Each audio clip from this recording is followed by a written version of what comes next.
Þá komið að fjórða mál á dagskrá sem stefna á framkvæmdaáætlun barnaverndarnefndar Eyjafjarðar 2018-2022 og Halla Björk Reynisdóttir tekur til máls.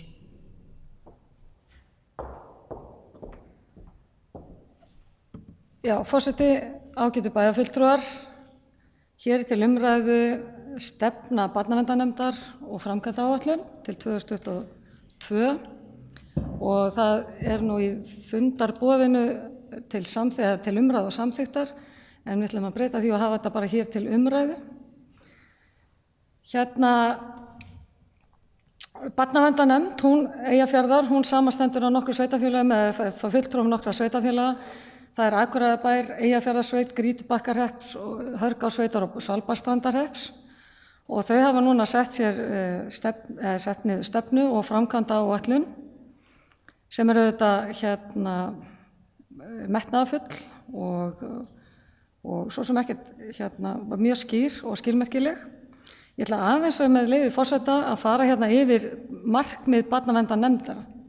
En þau meðal annars að tryggja traust samfélagsins og þekkingu þess á barnaverndarstarfi, að börn og forráðamenn barna séu vel upplýst málsmeðferð og geti treyst því að meðalhófs og jafnræðis sé gætt í vinnslu mála, að brugðist sé við barnaverndartilkynningum með skjótum og öruggum hætti, að stuðla að því að viðeigandi stuðningsúrræði í barnaverndarmálum séu fyrir hendi, að efla þjónustu og úrræði í heimabyggð, að stuðla að góðu samstarfi við þær stofnanir í sveitarfélaginu sem þjóna börnum og fjölskyldum þeirra, svo sem grunnskóla, leikskóla, heilbrigðisstofnanir og lögreglu, svo aðra aðila sem mikilvægir í þessu sambandi.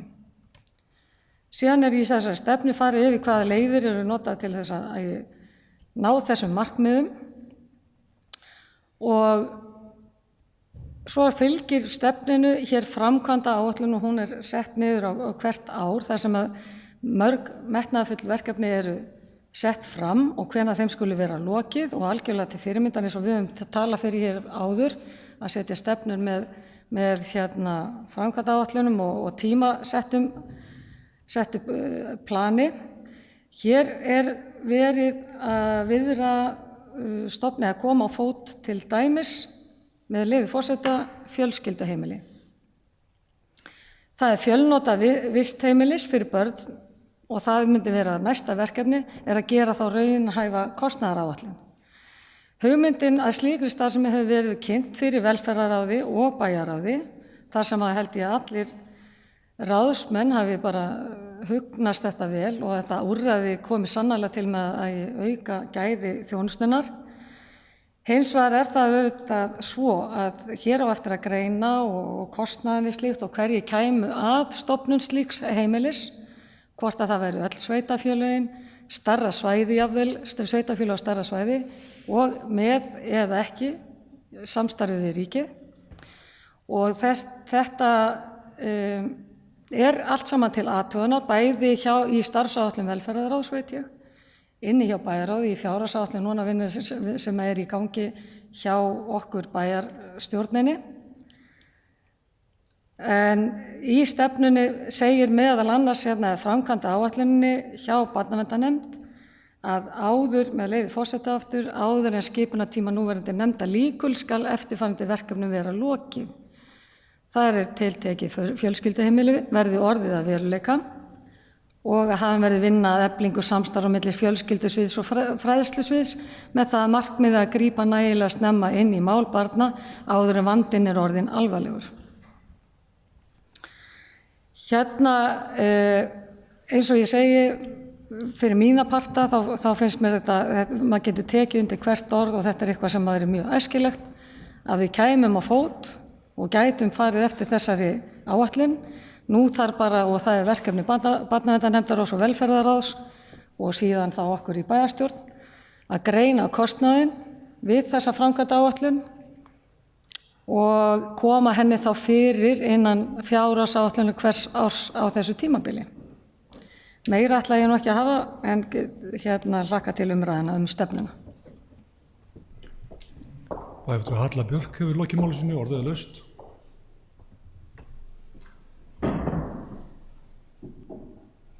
Bæjarfulltrúi Berglind hefur beðið orðið.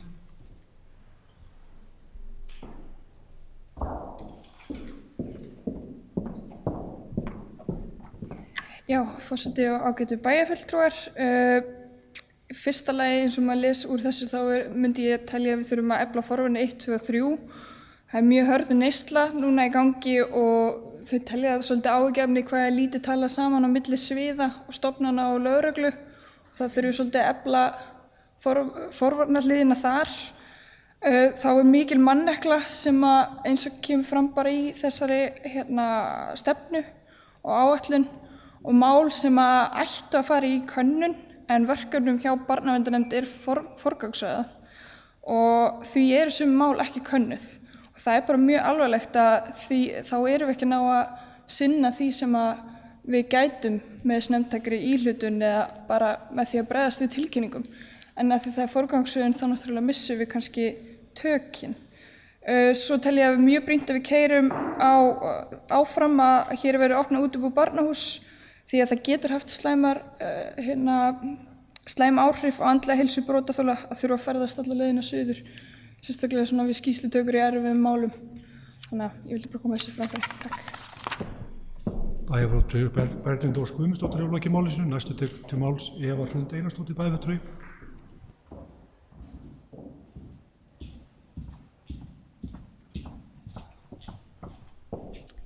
Forseti og ágætu bæjarfulltrúar, sem við báðum orðið svona svipum tíma og ætlaði nú að koma inn á það sama og bæjarfulltrúi Berglind kom inn á. En ég ræddi einmitt við formann barnaverndarnefndar í gær, þar sem hún lýsti áhyggjum sínum af erfiðum og þungum málum sem eru að koma inn til barnaverndarnefndar og því mikið álag á því starfsfólki sem núna og þetta eitthvað sem við þurfum að huga að og skoða hvað við þurfum að gera. Það eru já, stór og metnaðarfull verkefni sem ég allan að spennt að við skoðum og kostnaðargreinum og að því maður sér sem svo að einhver af þessum verkefnum geta líka dregið úr kostnaði sem við erum með fyrir í dag. Þannig að við þurfum að sjá hver kannski nettótalan þegar á hólminn komin.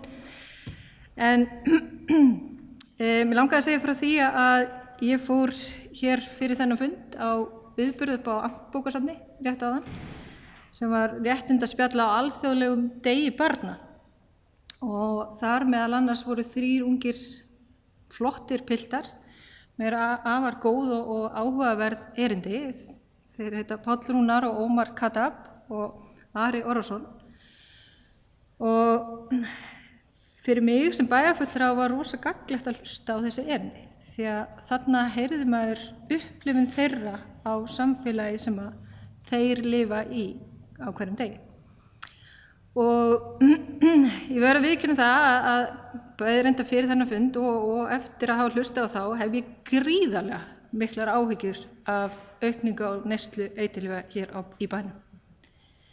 Það greinlegt að það búið að normalisera ákveðna tegunda af fíkniefnum og það kom þarna fram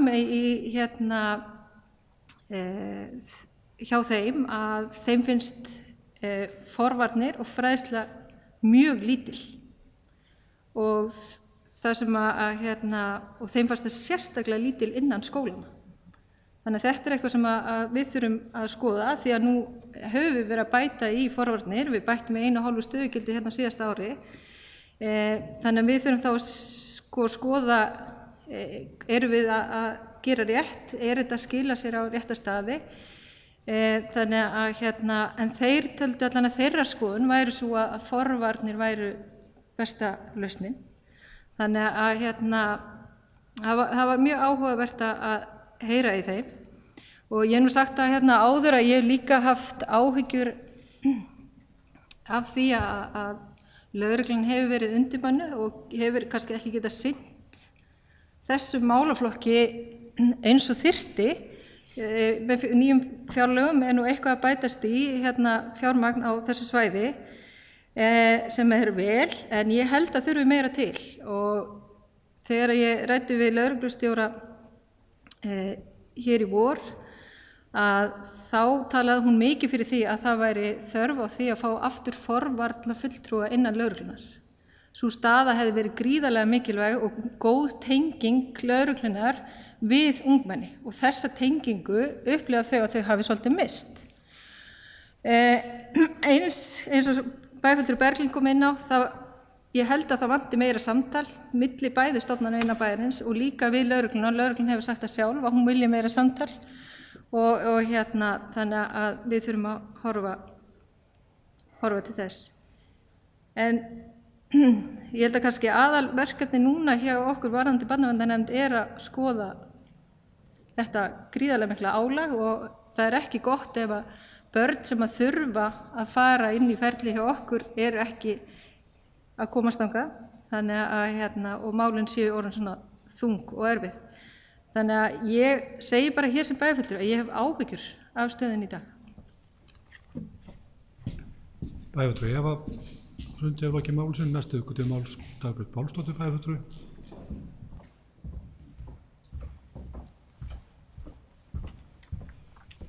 Forseti, ágæti bæjarfulltrúar. Ég vil náttúrulega bara taka undir með þeim sem hafa komið upp að bara það hér bara mjög metnaðarfulla og mjög vel unna stefnu að ræða með mjög mörgum og þörfum og stórum verkefnum og tel ég náttúrulega bara mikilvægt og get tekið undir með bæjarfulltrúa Evu með það að það mikilvægt að skoða náttúrulega að kostnaðargreina verkefni. En ég til líka bara að það veri mikilvægt að veri farið að bara skoða úrræði, til dæmis með fjölskylduheimilið og með hvað hægt að koma því á fót og á bara með mögulegum samstarfsaðilum, að þetta sé kannski ekki bara á hendi Akureyrarbæjar. Varðandi fjölskylduheimili sem slíkt, að þá náttúrulega markmiðið með því að fækka skammtímavistum barna utan heimilis og lengri tíma í fósturráðstöfunum. Þetta náttúrulega mun veita markvissari greiningu og meðferð og þannig verður betur hægt að ná utan í raun og veru foreldra og koma til móts við þarfir þeirra og barnanna. Þannig að þetta mjög nauðsynlegt og einnig reiknað með því að á fjölskylduheimilu verði hægt að vinna með samskipti foreldra og barns og beita markvissi kennslu og leiðbeiningu til foreldra og leið gæta bara að öryggi barnanna. Ég get ekki undir það að það í raun og veru hefur verið mikið álag á barnaverndar stofnun og í fjárhagsáætlun hjá okkur núna erum við með aukið í raun og veru stöðugildi vegna erfiðra mála og álags og það í raun og veru nauðsynlegt að það nái bara í gegn að ganga, að við fáum auka starfsmann þar inn. Og bara svona í lokin, ég vil taka undir náttúrulega bara það áhyggjuefni varðandi þessa aukna fíkn og bara mikilvæg í raun og veru forvarnana og forvarnirnar okkar þurfa að vera í raun og veru þvert á svið og stofnanir. Hvort sem Akureyrarbær, lögreglan og annað, að hvort sem við byrjum inn í skólum eða hvar við byrjum, að þá nauðsynlegt að við höldum því áfram. Takk fyrir. Dagbjört Elín hefur ekki máli sínu, orðið laust. Bæjarfulltrúi Sóley Björk hefur beðið orðið.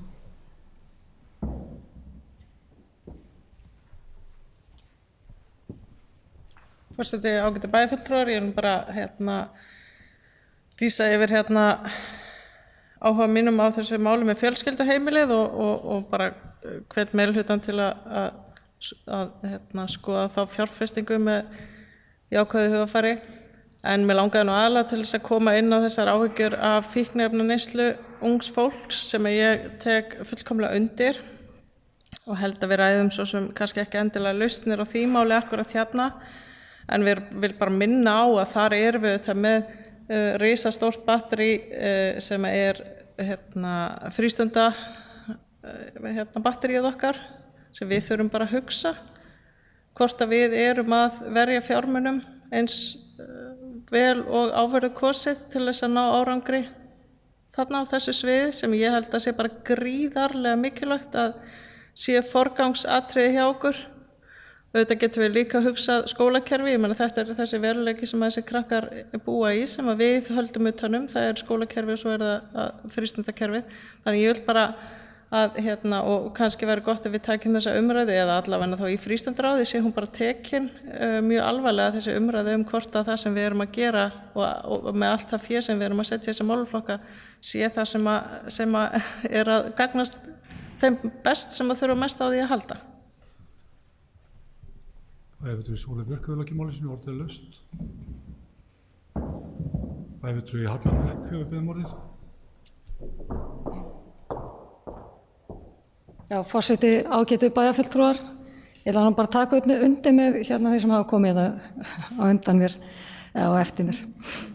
Hvað varðar sko þessar forvarnir og einmitt fjárfestinguna í því og við þurfum að kostnaðargreina eins og ég nefndi þarna áðan, en við getum líka litið á auðvitað forvarnir, þær skila sér seinna í einhverju sparnaði.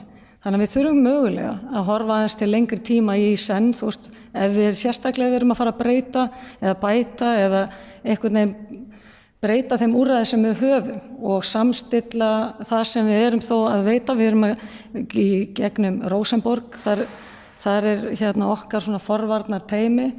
Við erum að gera ýmislegt inn í skólanum. Við vitum, það má eflaust alltaf gera betur sko. En hvað varðar þetta fjölskylduhús, að þá held ég að þú veist að eins og er svo sem nefnt þarna í stefninu, að þá er verið að hvetja okkur til þess að hafa þetta í huga í fjárhagsáætlanagerðinni, að kostnaðurinn hann kannski jafnast út á lengri tíma í forvörnum. Og það er auðvitað það sem við viljum að forvarnirna þá skili sér einmitt í betri líðan fólks almennt og svo að það minnki kostnaðin til framtíðar. Og til þess eru, og það bara er í orðarins, eða sko hlutarins eðli, orðinu sjálfu, forvarnir. Að varna okkur til svona einhverjar, já, óeðlilegra hegðunar, skulum við segja. En allavega, fjárhagsáætlanagerðin er í fullum gangi. Við erum að horfa á þessi mál sem og önnur og eins og bæjarfulltrúi Dagbjörg kom inn á, þá er gert ráð fyrir auknu stöðugildi inn í barnaverndarnefnd sem að ég held sé engin vanþörf á. Það er fólk að slíðast undan álagi. Þannig að ég segi bara gangi okkur öllum vel í þá það er vinnu sem við höfum eftir að klára núna á næstu vikum. Bæjarfulltrúi Halla Björk hefur lokið máli sínu, orðið er laust. Þá látum við bara umræðum þannig fjórðalið lokið og Halla Björk tekur aftur við stjórn fundarins. Já, takk fyrir það. Þessi stefna er bara hérna lögð fram til umræðu.